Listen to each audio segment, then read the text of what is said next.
Hey guys, it is Chris Grant here, and I'm with Dillon Carter of both Vendrive and the Aura Repricer.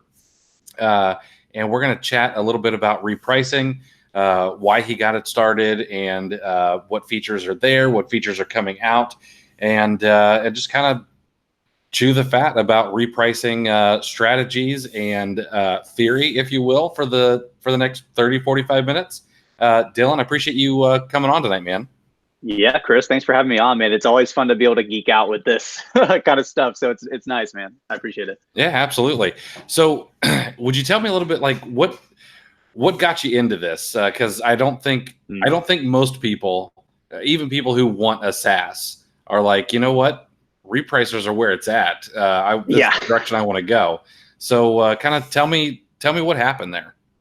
Yeah, so we got started, my co-founder James and I, with Vendrive.com. So we come at this from being wholesale Amazon sellers, independent of each other, and we built a CRM tool. So this basically just helps us measure, manage, track all of our suppliers, like the people we need to reach out to, the ones we need to submit applications for, everything. It just makes the process simpler. We don't have to be jumping into Google Drive, Gmail, all this stuff. And so that was like a pretty simplistic tool, if we're being honest, from like a technical standpoint. That doesn't diminish the value, but we're like, well, oddly enough, we have this good combination of skill sets and we know what we're doing. We've been Amazon sellers for a number of years. Why don't we take on a harder challenge? And we did. So, we immediately started developing, and by we, I definitely mean James, not myself. James started developing the beta for Aura. And it took us about, I want to say like between 8 and 9 months to really get like a solid beta ready for, we took in around, I want to say like 20 to 25 beta users. And we just started making tweaks and making it better. And then we're like, you know what, this thing's ready to go. Let's release it. And by the way, no SaaS tool is ever done. So when I say it's ready, I mean like it's ready to go publicly. And yeah, man, we've just been growing crazy. And it's been already, I think like eight months since we've been live, and we're going hard. It's, trying to keep up. Yeah, absolutely. It is crazy. I've done small software. I've done extensions and things like that. I've had one very small web app. I don't have the intestinal fortitude to go full SaaS, but I know people who have them. I know Alex from Tactical Arbitrage really well, and I'm getting to know you guys, and I just can't imagine the loss of sleep and the gray hairs that it causes to just build these things and keep them up and running and keep the features rolling out, because that seems like the hard part to me. Yeah, I can pretty much say that we're unofficially sponsored by Red Bull and obviously coffee. In addition to all this, when James was developing the beta and up until a little after the release, he was finishing up his master's degree at UMass in computer science, studying AI. And right now, so he's graduated, which is great, which helps us a lot in terms of dev time. And, I'm finishing up my finance degree full time as well. I'm in like the last 2 semesters here. And so, yeah, nice. It's a hustle for sure. It's hard. It's one of those things where sometimes as an entrepreneur, you kind of need to dig into some hard stuff. I feel like that's where the value really is created, right? It's the stuff that's worth doing, in my opinion, right? It's like, I mean, we're a bunch of like space dorks and nerds here, right? So, when Kennedy was like, listen, we choose to go to the moon, because it's hard, because it's a challenge, but also because we can, right? We kind of take that same approach. And so, yes, it's incredibly difficult. Everything was built in-house. Nothing's been outsourced. And by everything in-house, I mean, literally James doing the architecture, the data warehousing, the front end, literally full stack, everything. And so now we're at a point where we're growing so fast. We're like, okay, we got to start hiring and building a team. I mean, this is fantastic.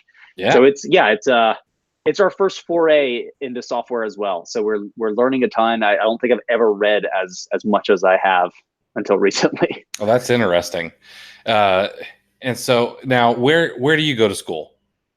So I go to University of North Florida here in Jacksonville. Okay. And James is at, or was at UMass in Massachusetts. Awesome. Yeah, that's I can't even imagine going to college full time and trying to build something like this. It's not always fun. Yeah.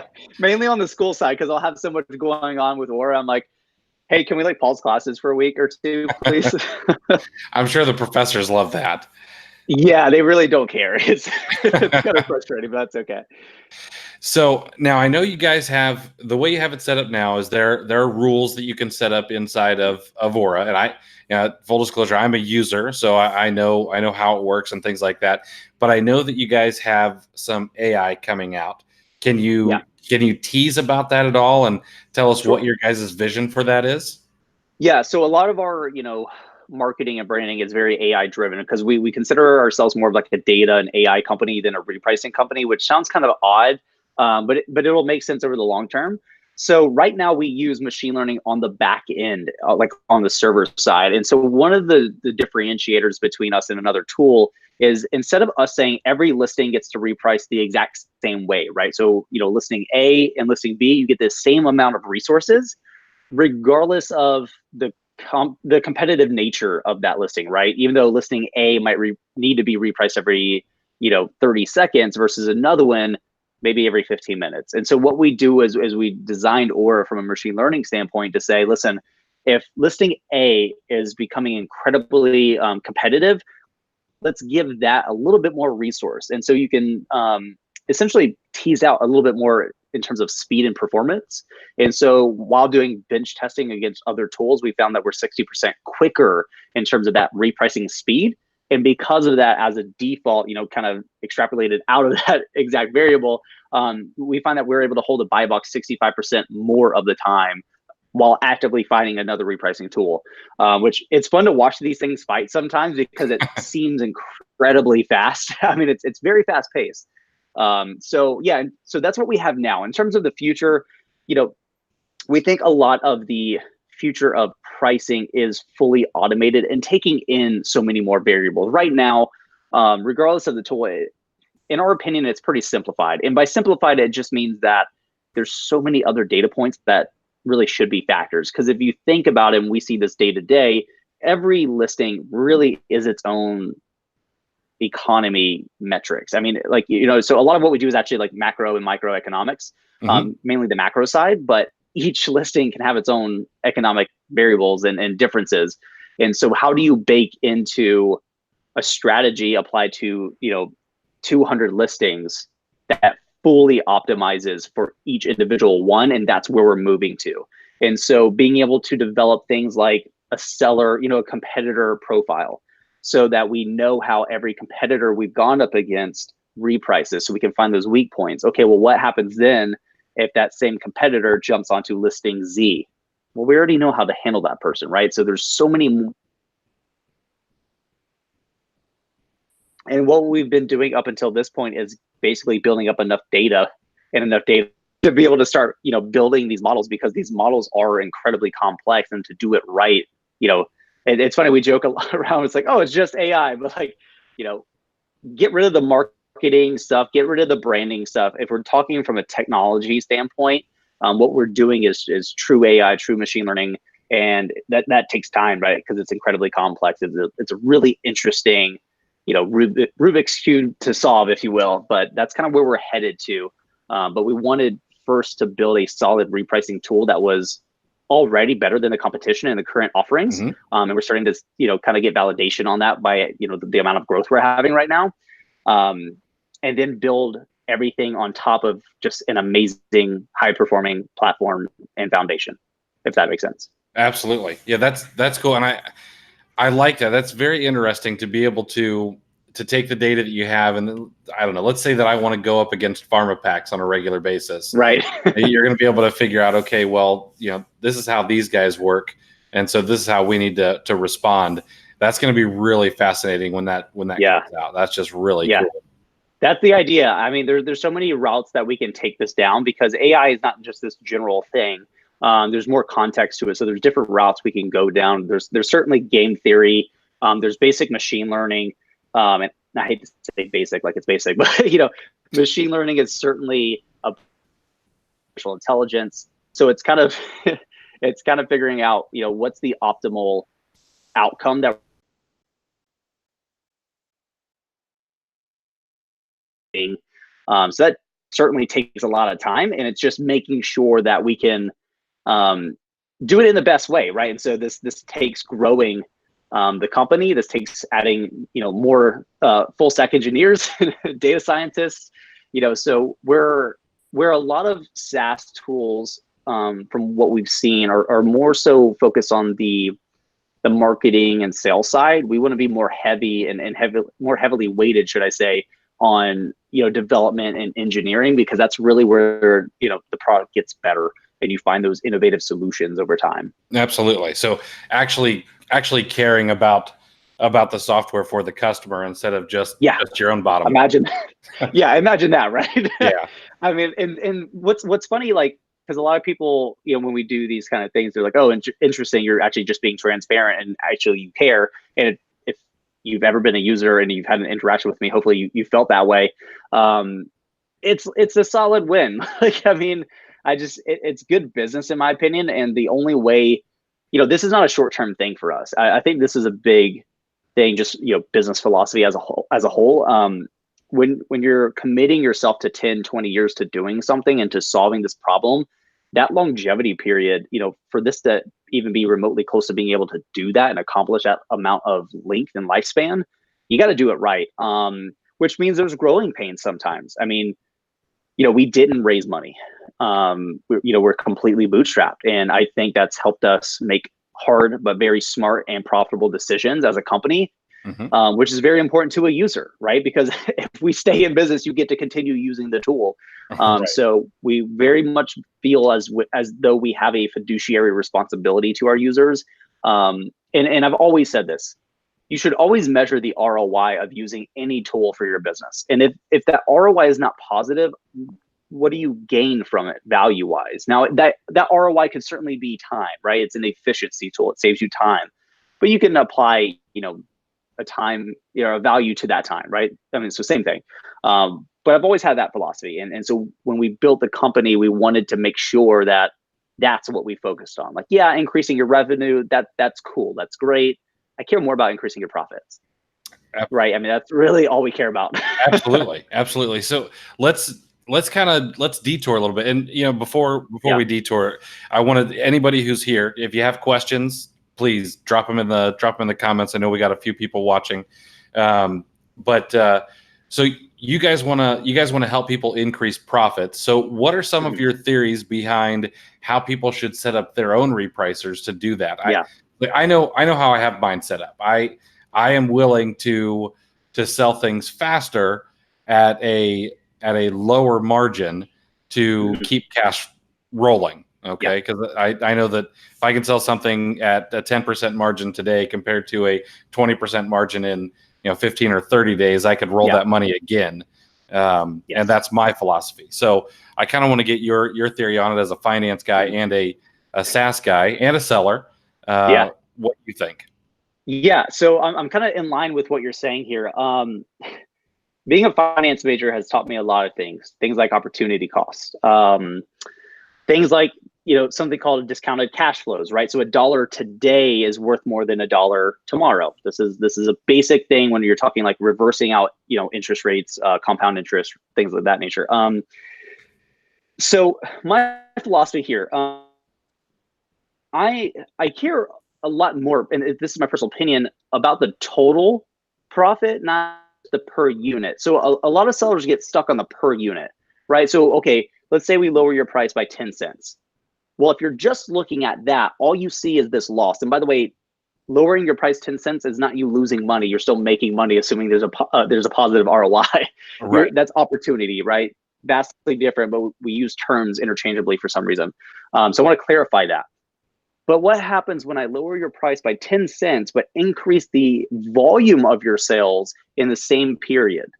You made more money as a business, right? So it's understanding which one are you optimizing for? So different business models, optimize for different things, right? If you're not going so deep, your RA, let's say you have 2 items, sure, you should absolutely optimize, less so on the total and more so on the per unit. because you're not trying to optimize the volume. So when it's a volume game, like I come from wholesale, I care more about that total, right? And so I'm trying to find that optimal price point. Another thing to keep in mind, and this is incredibly controversial, and I completely get it. And I used to feel this way, and it's kind of shifted.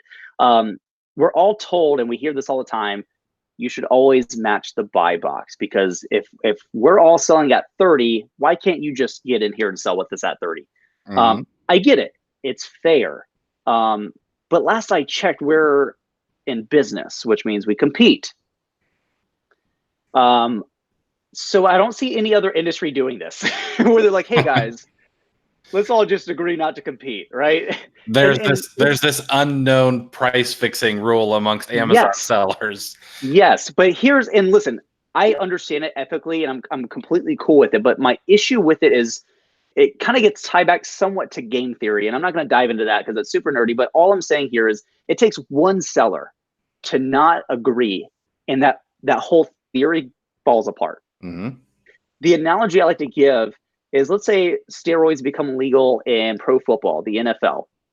Okay, you can have 90% of the players say, I don't agree with that, guys. Let's just all agree not to do it. I know it's legal, but let's just say we're not going to. But what happens when a critical mass, let's just call it 10%, say, well, I'm here to win, I'm going to do it. Now you're left with a dilemma. You either get on board or you don't. And so this comes down to a competitive advantage, plain and simple. And a lot of people don't like having to go up against a competitive advantage because it takes a lot of work and it's really not fun. But when you're the leader here, it is. And so something to keep in mind, I came from wholesale, and I did not like repricing below by penny. And I don't think you should do this on every listing by any means, especially like map and force stuff. What's the point, right? I think you should just match that kind of stuff. But especially for RA, I think you should reprice below by penny. And what we're trying to do is what's called price cycling or oscillating the buy box. So here's the thing. The buy box is not this ridiculous idea that the price just stays like this and kind of pops. No, it goes up and down. Now, depending on that wave, it might be really slow, or it might be really fast, and it might be really wide or really small. This happens kind of organically, and you can somewhat see it over a long period of time. Obviously, if it's a map price product, that's completely different, variables. So what I like to do is actually somewhat control this oscillation. So yes, we want to ride that wave. This is what you typically do when you're matching the buy box price. You're riding the wave, but somebody else is setting this wave. This is what a lot of sellers don't understand. You can either ride it or set it. And so what I like to do is reprice below by penny, because I'm controlling the buy box the whole time. But once I reach my min price that I've set, I then take my price to my max price. Now, this does not work on every 100% of the listings. But what's interesting, and we've tested this on a lot of accounts with our users, obviously. And when we do that, other sellers follow us back up. Now, it depends on the number of competitors, but we've done this with at least 3 on the mid-range. So 3 other sellers actively repricing. So this is another repricing tool on 3 other accounts, and it could be multiple. It could be 3 different repricing tools. We pull them down, we pop back up, and we're getting sales the whole way down, by the way. We go back to our max. The other sellers, either via their tools or themselves, say, wait, that seller just went up. They're trying to push my price down, which we are. So they go, I don't think so. Then they jump back up. And then we start this process all over again. So what we're trying to do is loop through this oscillation, but the whole time I'm in control. And I'm getting sales in this range. Now, that range doesn't need to be huge. It really shouldn't be. Ideally, in my opinion, it's $3 to $5, maybe $7. So it depends on the price range of the product. But I like to do this, and it works really, really well. And listen, sometimes you see a seller that's competing with you that's just being a pain in the butt. Like we're dealing with one right now with a user. They keep repricing below by like 5 pennies. Like, why? It's a bit too much. But we're like, okay, I know that game. I see you only have 14 units left. Push down, push down, push down. We reach our min. We pop to our max. They stay there. You can have that buy box. Enjoy it. You just gave up $4. You just sold out. The buy box came back up to me at my max, and now we're good to go. right? So there's more here. So you are competing, right? We use these words competitors, but we don't necessarily apply the context of competition here. Mm-hmm. But the more I do this, not just from my aspect, my perspective, but from, a very large sample size that is our user base, the sellers that do really, really well compete very, very well.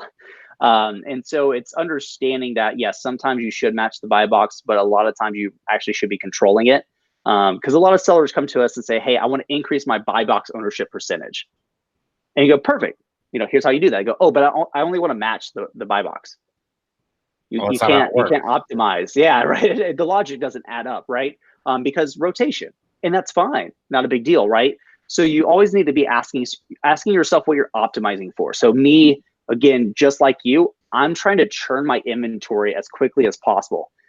The only reason is math, because you can do the math yourself. I've done it a few times and showed people. If you can compound, so if you look at like a compound equation, which we don't have to get into, but it applies here because what you're doing is compounding. Mm-hmm. You are taking your money, applying a positive ROI in a given time frame, and you are repeating that cycle. It's compounding. So if you can get 20% in 3 months, compound every 3 months, or you could do it every 30 days, which is better, the highest frequency. So it's every 30 days is better. What happens when you can do that in 3, 2 weeks, so on and so forth, right? So the best way to compound your money is daily or every second. That would hands down be the best, right? I love that. Not going to happen, but it's the best, right? So a lot of people say, well, I'm trying to optimize for ROI for the profit I get per unit. It's not a bad thing. But again, are you optimizing too much for the per unit or the whole picture? Because yeah, you might get 80% ROI on that item in 30 days. But what happens when you're willing to accept 40%, but you can churn that same inventory or that same cash 3 times in the same period? You made more money. Exactly. And so as a finance major, I see a lot of these inconsistencies and I'm like, man, there's so many sellers leaving a ton of money on the table because of the way things are, kind of tall, right? It's like, no, this is the best way to do it. I'm like, but is it? Let's do the math here. But yeah, that's why we kind of geek out. And that's why I'm kind of glad we went into repricing, because it's so data heavy and it's so mathematical. Mm-hmm. That a lot of this stuff that I'm passionate about, oddly enough, what I'm learning in finance, I'm applying here to a certain degree. And it's fun, man, but there's so much you can optimize for as a seller. You have so much data, right? Absolutely. So sorry, that was a lot. No, that's okay. And so now, just for anybody who may want to try out Aura, or they have it now, maybe they don't know how to set up a pricing rule like you just talked about. How would you do that inside of Aura? Yeah. So and real quick, if you've never used a repricing tool, it feels slightly overwhelming, and I get it. So if you're like, hey, I do want to go down this route, I do want to start utilizing one of these tools, feel free to start a trial and reach out and let us know. I will do a user onboarding session with you, and I will help you optimize for what you're optimizing for. So I can actually log into your account with you and say, what are we trying to do here? And I can walk you through creating that strategy with you. So you're not alone, right? But to answer the question, directly, the way I'm doing this is in the competition type, I'm either setting it at the lowest FBA or more ideally, in my opinion, the buy box itself. So this is kind of interesting. When you're targeting the buy box, it's not the seller, it is the buy box itself, which a lot of sellers kind of get confused on that logic, because it sounds a little weird, right? Because you're competing, but who's your competitor? It's actually the buy box itself, not another Amazon seller. So I set that up for, only buy box. And then in the actual pursuit section, which would be section 2, where you can actually say, okay, here's how I reprice against, MFN sellers, Prime sellers, Amazon itself. I just set that to reprice below by a penny. And so what I'm doing is I'm taking control of that buy box. And then at the bottom section, literally, the second to last setting in the pursuit section, I tell Aura, listen, when my price reaches my min price, take me to my max price. And then I let that cycle through. Awesome. Yeah, I would. That is how I have mine set up as well. And it's it really is. It's powerful, especially when you can start looking at your buy box percentages and you know what's happening. And then honestly, when you do that, if you actually take a look at what your margins are, you know, like what my margins were when I was using another repricer we won't name compared to this, they're not that much different. You know, and over time, it's probably actually a little bit more with Aura, just because I'm moving inventory faster. Right. So yeah, that's really great. Now I've got a couple of questions that have come from folks here. So one person is curious, Eric is curious, what happens if two sellers have your repricer, have Aura, and both are undercutting by a penny?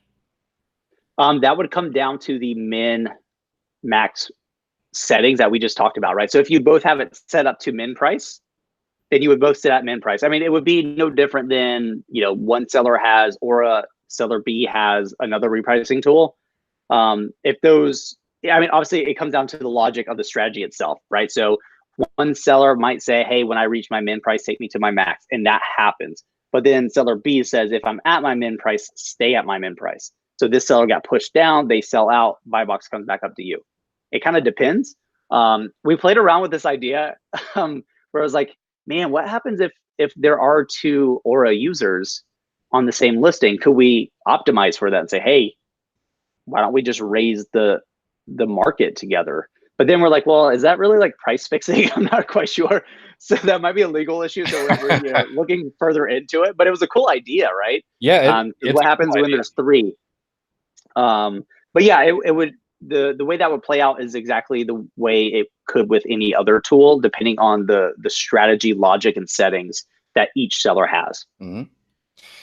And it's not like currently, you know that, hey, this is an Aura user and this is an Aura user, so we're just cutting down to the minimum, kind of like what it seems like the Amazon repricer does. And right. It knows that everybody, you guys both have a minimum price. Here's what it is. We're just going to set it. Yeah, which drives me insane, by the way, because the whole crux of repricing is not to just lower your price. Now, is that the strategy to pull the buy box? It is, because that's the way the algorithm works, but we're really looking to maximize profit, right? But, you know, unfortunately, Amazon is not a marketplace that has a lot of springboard, in terms of pushing price up. It's always down. So what we do and why repricing matters is, instead of you just pushing yourself down manually, which, by the way, you can't do when you have, you know, hundreds, if not thousands of SKUs. Yeah. We optimize that going down, but also going back up. This is the key thing. You know, I've heard a few people be like, well, why do I need a third-party Amazon repricing tool when they have one? Well, they don't push you back up. They're great at pushing you down, and that's about it. And there's really not much in terms of, you know, extra strategy, logic, or anything like that. It's very much you go down. That's it. But what we're focused on is, how do we maximize, again, this range that you're giving us between your min and max value to maximize that profit as much as we can. You know, obviously it's not a silver bullet. I hope nobody feels that it is, because there's no, like, you just flip a switch and then you pull the buy box price up 20% all along above, you know, your competition, and you just win because, right? Like that's not the logic. It's got to follow real logic, and we're really just playing up against that, you know, Amazon algorithm in the most efficient, effective way possible. Absolutely. Let's see here. Someone says, hello from Jacksonville. Hey. Really important, because most repricers just set up a strategy for all of your inventory. So it's interesting that you mentioned you focus on individual. So are you actually focusing on individual ASINs, or do you run them in, you know, do you have a set number of ASINs when you set up a rule, or how are you doing that? So here's my philosophy / strategy when it comes to that. I'm looking to set up a handful of strategies. The first is going to be like my main strategy. It's going to work really, really well for like 80% of my inventory. And that's inventory that really doesn't require a whole lot of effort. And by effort, I mean, it's not unique. It's not really just an outlier, right? Just good listings, repricing just crushes it. We're good to go.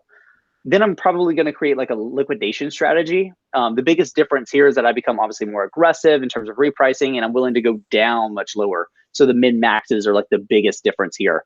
And then that third one handles that last 20%, right? So 20% of your inventory, it might be fairly similar. You might reprice exactly the same. The only difference is, that 80% might have a min-max ROI of, let's say, 20 to 80%, but the other 20% of your inventory needs a different higher min-max range. But at the same token, there's always outliers. And so actually what I spend a lot of my time doing with support and working one-on-one with users is they say, hey, I've got this listing and I just cannot figure this thing out. And we go, perfect, let's take a look. And sometimes we do need to create a very specific, unique strategy just based off watching that listing, and we do some testing, right? But what's cool is once you figure that situation out, then you can say, I'm seeing this happen again. Why don't I just apply that strategy we worked on with Dillon and then just have Aura handle it? And so a lot of this optimization that I'm talking about, this is where the AI side of things gets really fun, because the ideal that we want to go for is all these unique situations. You're not having to do this, right? It's just Aura realizes what's happening, understands the best reaction to go with, and then builds a unique strategy for that. But right now, this is the way we do it. So I'm not a fan of having hundreds upon hundreds of strategies. I think that's ridiculous and a bit overkill and a waste of your time. Let's be honest, because you're optimizing for like barely any extra value. But I think 3 strategies is very good for a large number of sellers. 4 to 5 is probably ideal for some larger sellers, and that's about the average that I tend to see. So what Aura does not do is say, oh, that's your strategy, it goes to every listing. Instead, you create as many strategies as you want, and you can optimize, again, those strategies for specific situations. But you tell Aura, hey, on this listing, apply this specific strategy. So you can tell Aura which listings to reprice, which ones not to reprice, what strategies to use when and where. Yeah, that's awesome. Yeah, that's exactly what I do. I have 3 strategies, and then I have two things that are manually priced. Yeah, and I'm lucky on one of them. I can't believe nobody's come in and right with it, to be honest. So one of the questions I always get is, when should I start thinking about a repricer? And my answer is probably going to be different from yours, because, and I admit this unashamedly, I am a lazy reseller. So I want to do as little as possible so I can focus on sourcing and then other aspects of the business. So, and that's what I tell people. But what do you think is the actual right answer? When should people start focusing on using tools like a repricer instead of taking a half an hour or an hour every day or every couple of days to go in and manually reprice? Yeah, I really have 2 kind of criteria, because it's funny when people ask me that, they're like, I already know what you're going to say, like I should use it. I'm like, no, like if it's not a good fit, you should not use a repricing tool, even if it's ours. Because, again, I've been a seller, so like I understand how easy it is to get to a point where you're like, why do I have $1,000 in monthly subscriptions? Oh, yeah. So to me, it's one of 2 things. The first one is going to be you can clearly see a positive ROI. So, this is why, trial periods are very important, because you can jump in and see, did this actually add value to my business in terms of profit? Did this actually help? Was it worth the potential subscription fee that I would have paid, to continue using this tool? If that's a yes, then I think that's a clear win, right? Because you actually got the value. The cool thing about repricing tools, especially Aura, you can make the subscription, the monthly subscription, within the 14-day trial period. So Aura kind of paid for Aura. I mean, think about that, right? That's the way we approach it, and that's what we want. The second one really comes down to a pain. So you kind of alluded to this. If you're sitting down for 30 minutes to an hour a day, even every few days, to manually change your pricing on your listings, it's time for you to get a repricing tool. Because I'm like you, so I always joke that I'm effectively lazy. And what I mean by that is I don't care to waste time. I want to pull the biggest growth levers. And, even teaching wholesale, which we do, with the Facebook group and our podcast, I'm like, listen, a lot of the things you think are important really are not. which is kind of, not fun to say, but I'm like, listen, there's a difference between playing business and doing business. And in my opinion, doing business is making the hard decisions, but also making the right decisions. Mm-hmm. And so sometimes, that's getting a new tool that's going to reduce your workload from 3 hours per week to, an hour a week. Like that extra 2 hours, if you can reutilize that hour or those hours for sourcing, that's profitable. Like you're going to make more money because of that. I remember I was manually calculating my restock orders, like the volumes. I'm like, why is this taking me 5 hours a week to do? Oh, that's right, because I'm doing this math by hand. And, I started using, Restock Pro. And I'm not going to say it's the best tool in the world, but it saved me, it took me from 5 hours to 30 minutes a week. That extra time went directly back to sourcing and talking with wholesale suppliers and closing new accounts. I can directly attribute that time saving to profits. That's what I'm looking for, right? So unfortunately, a lot of new sellers get told, oh, well, you need all this. No, you don't. Like, I'll be the first one. I love when I tell a user, hey, or a seller, hey, now's not a good time for you to start with Aura. Why don't you wait 3 to 4 months? They're like, are you serious? But I want to. I'm like, I know, but like, it's not like you're not going to get enough value from it because you have 10 SKUs. Like, you're good right now. Like, don't worry about it. We're still going to be here. Don't worry. But come back when it's a real like pain point for you, and we can actually give you the value that you deserve as a seller. And then it's a solid win. Because it just makes sense to me, right? So like, software are solutions. They're called solutions because they solve a problem. But you got to have that problem before it makes sense to find a solution for it.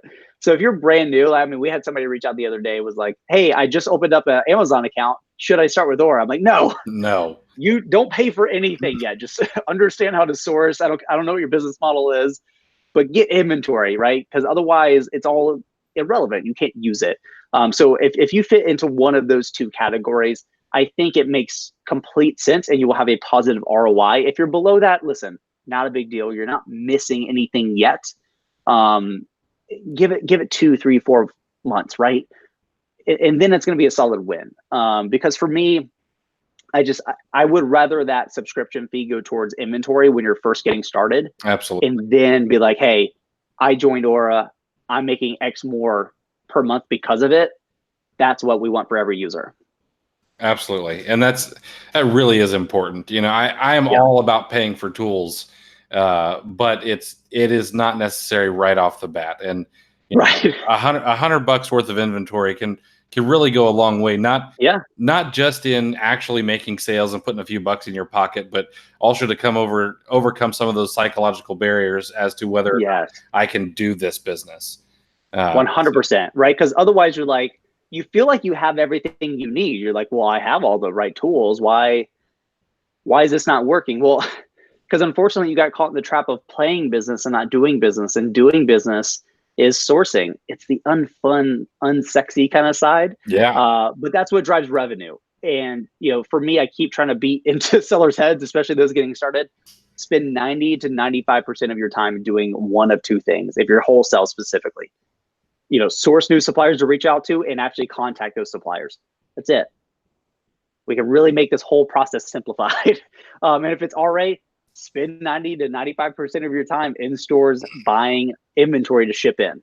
Absolutely. I mean, when you can clarify, it makes it easier. And tools like Aura are not there to create a new job for you. They're there to help give you back time in a very profitable, in a two-pronged profitable way, right? One way, we give you time, which is then reused in a profitable manner, but also we make your inventory that you currently have more profitable. That's the point here, right? But you gotta be at a certain kind of critical mass, if you will, for that to really, really make sense, in my opinion. Absolutely.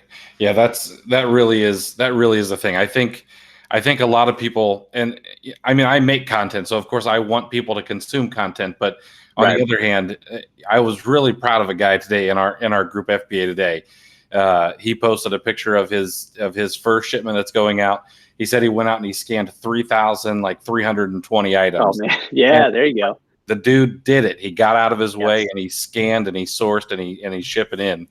And that's what people really need to focus. Like, nobody wants to sit and watch me, source for 3 hours like I did this morning, but that's what it takes to also be an Amazon seller. So yeah, I mean, let's touch on that real quick because I kind of discovered something that completely changed myself as an entrepreneur, and I realized it was the biggest hurdle for me and why I kept failing at businesses.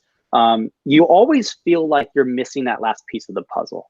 Mm-hmm. Every seller I talk to, they're like, I feel like I need that extra course. I'm right there. I need that last piece of data.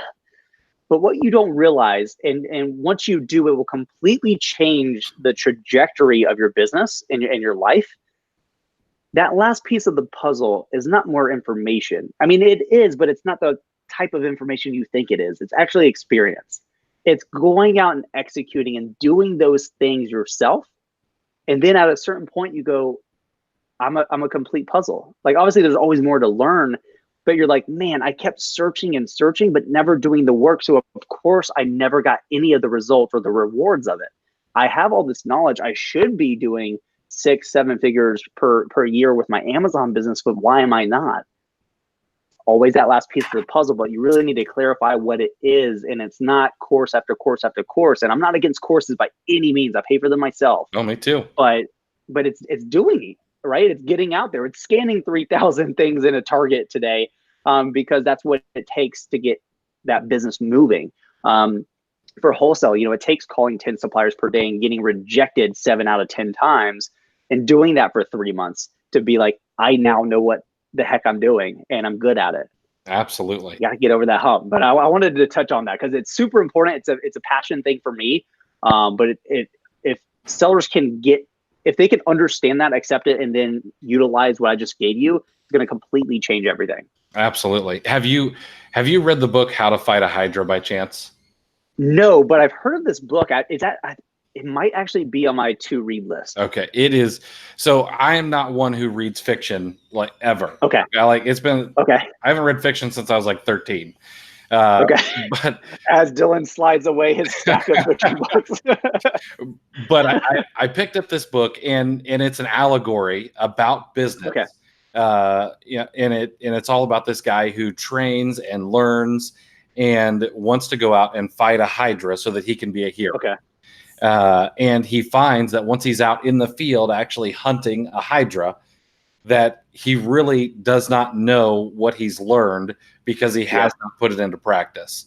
Yes. And then when he goes out and does the thing and he cuts off one of the heads, he learns something. And when he cuts off the second head, he learns another thing. And then the third and fourth and fifth and seventh are easier and easier. And then the fourth and fifth Hydras are even easier because he's done the thing. It's an incredible book. I've got that's great 32 quotes out of it that are just excellent. And it makes so much sense, right? I mean, a Hydra is a very appropriate monster, if you will, to use as an analogy for business because it's hard either way. I mean, we're in a very strong growth period right now. Which is awesome. It's great. It's exciting, right? We have this validation and we're like, oh my gosh, this is insane. But it's hard because I'm like, man, I need to go hire like 3 people right now. But that's kind of like the excitement of like, because it's hard, I want to continue doing it. It's like when it gets harder and harder and harder, like, yeah, you kind of take a second, like, oh man, I need a breather. But you're like, I need to dig in more because the person I'm going to become on the other side of this pain is going to be 10 times better than the person that I am now. And to look back and be like, man, I was not operating at peak as I thought I was. I thought I was just crushing it, but then you get to a new level. You're like, man, I was like a baby then, but it's great, man. Yeah. Ashley says, if we try out Aura, what kind of setup help do we get? They'll actually do onboarding calls with you. Like I know you guys have how-to videos, but they'll actually sit down with you and go over your account with you. So a big thing for us, because again, we understand it, like it can be overwhelming getting started. And so, we do have, help.goaura.com. I have a video I can send you walking through this app as well. But there's no substitute to just jumping on like this and just being like, hey, these are my concerns. Hey, this is what I'm trying to go for. This is the problem I'm having. And me just being able to say, oh, this is that solution. Here's the best way to do that. And hey, while we're here, let's just do it together. So you don't have to take what you just learned and then go recreate it yourself. We'll do it together. So if you sign up and you want to do that, just send me a message in support. And that's just the little blue circular icon in the bottom right of the software when you're logged in, and just say, hey, I'd like to get an onboarding session scheduled. And I'll respond back with a Calendly link. So you can actually just schedule it on my calendar, so that we know, obviously, our calendar availability kind of matches up. And then I just do it that way, and knock out a handful a day and just make it easy for you. So we'll have enough time, roughly 30 minutes, to go through getting you set up, answering questions, and you have support. That's the cool thing, right? So I handle our support as well. So if you're like, hey, Dillon, I'm kind of stuck here, reach out. Let us know where you're stuck so we can help out, right? Because you're never alone with us. That's super critical in terms of like one of the pillars of the company is I never want you to feel like you're alone. Yeah, and I do got to give you guys a pat on the back about support. Whenever I've had a question, I don't even think it's been hours until I've gotten an answer. It's been incredible. Yeah, we try. It's funny because I got our times mixed up with this, and you're like, oh, we can do it early. I was like, no, it's cool. I got support tickets. It's kind of, it's starting to grow a little bit, obviously, in terms of time, and I'm trying to keep that as condensed as possible. But yeah, I mean, during like regular business hours, I'm quick. I mean, I'm watching this thing. This is not like, oh, let me go see if we have. No, like it's always up. I'm ready to go. Let's do this thing. Mm-hmm. Obviously, in the evenings, I try to shut down a little bit just for mental health. But no, we want to have good support because I understand again what it's like being a seller and needing help now. And you just having to sit there and not be able to do anything and to feel helpless. And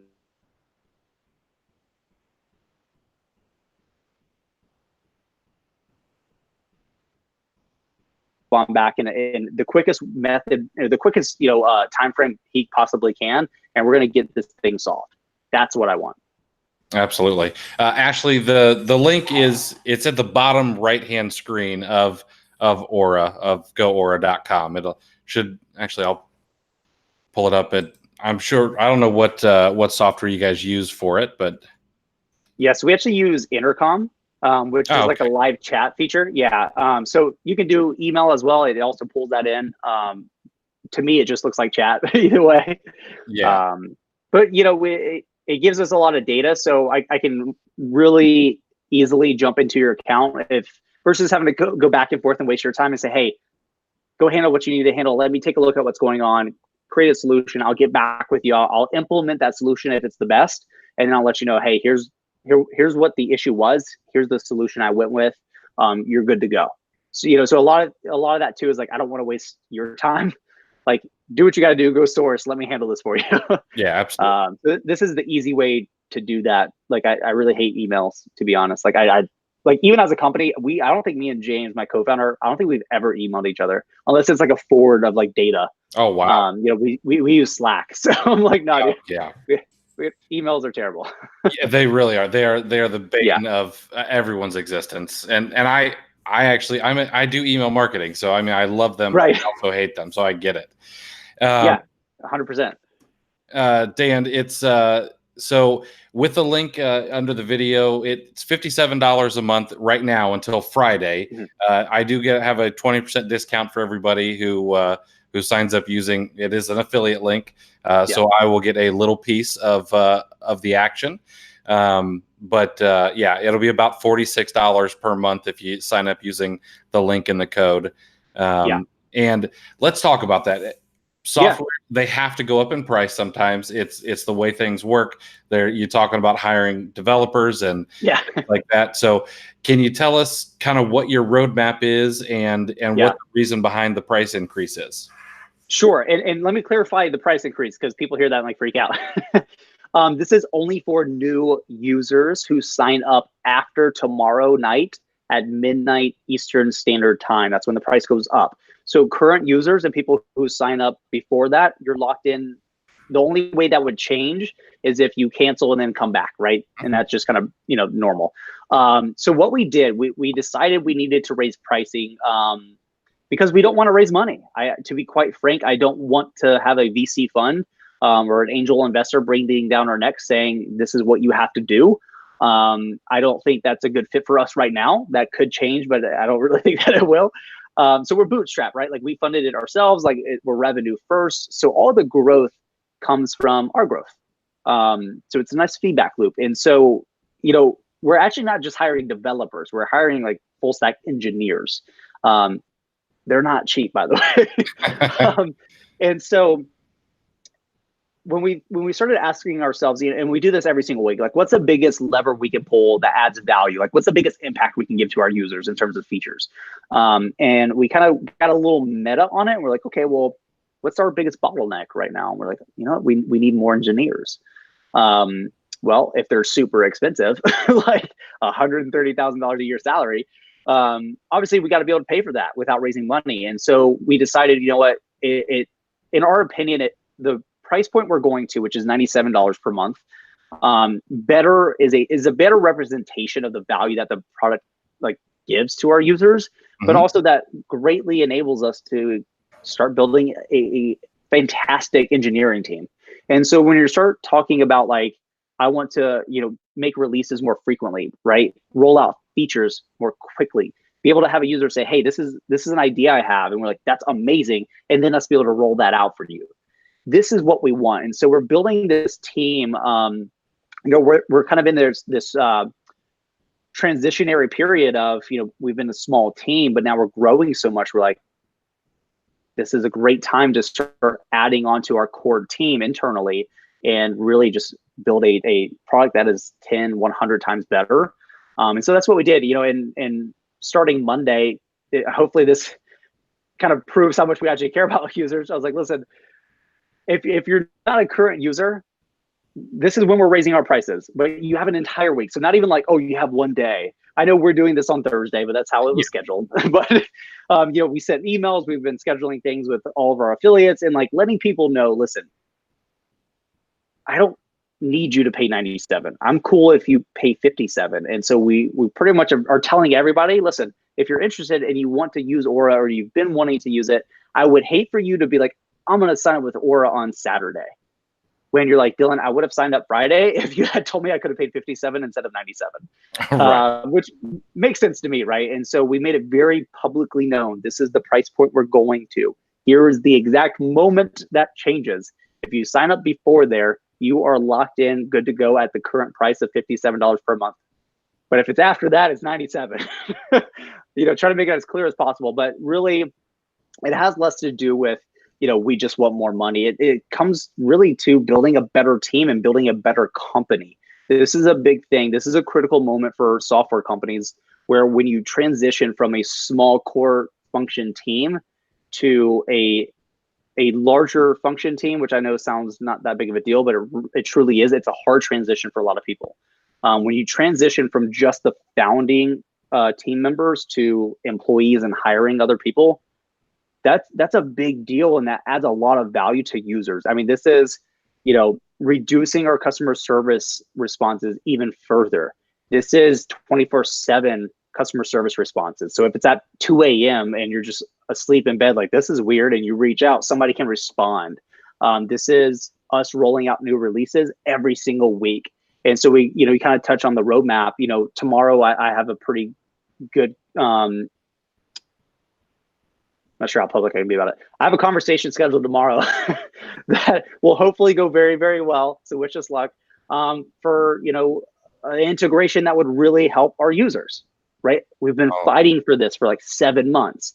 I won't say it, but I think I have an idea. I was right. Yeah. And I don't want to jinx it. We're super excited. I'm super nervous actually, because I want this so bad for our users, right? And so being able to make the product that much better and pull those growth levers even further for our users, that's a big deal. And that takes a lot of effort on our parts. It's funny, being a software user myself, all you see is like the face of it, right? You never see what's happening behind the curtain. Mm-hmm. But if users were to see what's happening behind our curtain, it's literally us running around like crazy, making as much happen as we can for our users. It's, hey, how do we get this? How do we do that? How do we reduce this? How do we make this faster? I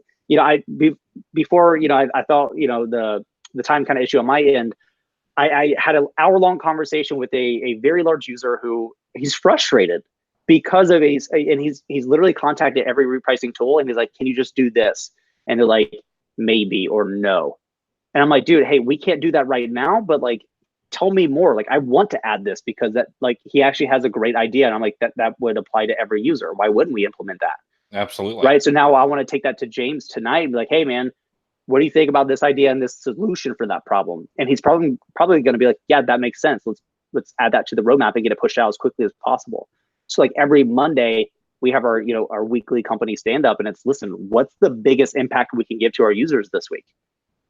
And so it's, we're certainly fighting for that. And, that price increase, to tie this all back, is it enables us to better do that. And that's what we want. And it's a good decision. Yeah, absolutely. Yeah. I don't think a lot of people who don't necessarily see behind the curtain get to, right. You get to realize that. So it's nice that, it's nice that you guys are willing to pull back the curtain and share that information. Yeah. And then of course, everyone does like deliverables when it comes to software they use. New features are always killer. Yeah. So yeah. Oh, that's awesome. I'm excited about where Aura's going. I mean, repricers aren't necessarily the most sexy thing, but they're about to be. Right. They become really important, especially when I don't want to spend an hour or 2 hours every night repricing, and I want to go play with my kid instead. Yeah. So is there anything that I haven't asked you or anything that you can share with us before we call it a night? I've had you like almost an hour, and I know that you got things to do too. That went by pretty fast, actually. Yeah, I know. I was surprised. I'm like, man, I mean, gosh, what rabbit hole? No. I think the biggest thing is understanding, and this is just like a philosophical thing, especially like when we started the company, is like from our perspective, we serve our users. This is the way we view it. Like, I work for you, period. Right. And so unfortunately, a lot of tools, and I'm not naming anybody specifically, just in general, there's a lot of tools in our space that just don't view it that way. It's very much the you're a number kind of thing.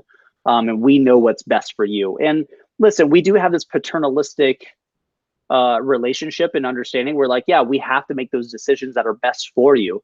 But having this feedback loop is super important. Letting tools know, listen, this sucks. This is a pain point. Like, I tell users all the time, if you have a user onboarding session with me, the last thing I will tell you is, listen, please do not feel like you are annoying us. Reach out to me. Tell me what you love. Tell me ideas you have. Tell me what you hate, so I know what to make better, right? It's understanding that we can have this very transparent relationship. And I can tell you, as a service provider, the tool's not done. It will never be done. And it's not perfect right now, but we're working our butts off to make it that. But having that feedback loop is incredibly paramount to the success of the tool and the success of the user using that tool. And so don't be afraid to reach out, not just to us, whatever tool you use, right? Outside of repricing as well, of course, right? Just reach out and say, listen, I've got an idea. What do you think? Or, hey, have you thought about, kind of repurposing this for that? Because this is kind of painful. And I think there's a better solution that would reduce my time having to use the tool. All these things matter, and they make products better. And especially software should never tell you this is the product and it's done. Never done. It's technology. It should always be evolving, right? Exactly. I might have to tell you, listen, this is how it works now, but let's always make this thing better. So expect more. That's my big thing. Awesome. Couple of quick questions, and then we're going to call it a night because it is 9 o'clock. So Eric is curious, can he use Aura for his European account as well? So right now, no. We actually talked last week about adding UK EU support. So hopefully we'll roll that out depending on a conversation we have tomorrow. We'll probably roll that out in the next few weeks. So kind of look out for that. We have a large user base that's like, listen, I'm waiting for EU, UK support. So we hear that, and we're definitely going to work on it. It hasn't been a real focus point up until now, but we're like, hey, now I think we're at a good point. let's go ahead and get this thing added. So we'll be able to support you in the next few weeks. Awesome.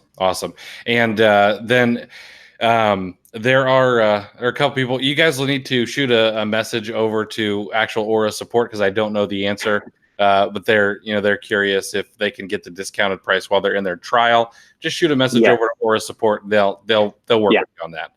I'll take care of you. Just send it over. He's the man. All right. I got you covered.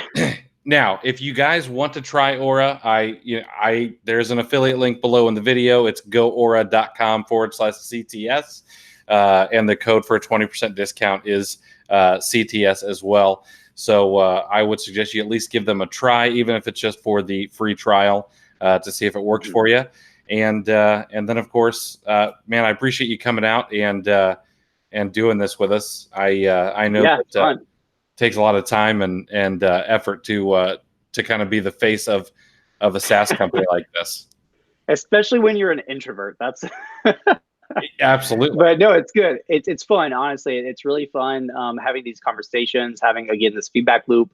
And if you guys are interested in trying, obviously this is Thursday. Price raises at midnight tomorrow Eastern Standard Time. So tomorrow at midnight Eastern Standard Time, the price goes from 57 to 97. I don't want you to pay 97. So if you are interested, all you need to do to lock in the current pricing is to start a trial before that happens. And then when you convert, because you're technically already in a subscription, you'll lock in the current $57 per month pricing, unless you cancel or anything like that. So if you are serious about getting into a repricing tool or changing tools, now is kind of the great time to do that. You certainly don't have to do it tonight, but tomorrow is kind of that last full day to really decide if you want to pay 57 or 97. So it's kind of up to you. Absolutely. So if you guys have any questions, shoot them over to me, shoot them over to Dillon, and everybody will get you taken care of. Dillon, thank you so much. Good luck on the meeting tomorrow. I hope that thanks, man. Really, really well. And thanks again for coming out, man. I appreciate it. Yeah, Chris. Thanks for having me. Absolutely. All right, guys. Thank you for being out and watching. I will see you guys next week on Tactical Tuesday. If you could do me a huge favor, like and drop a comment on the video. Let me know that you guys like this, and we'll try to bring some more videos like this to you guys in the future. And good selling. Talk to you guys soon.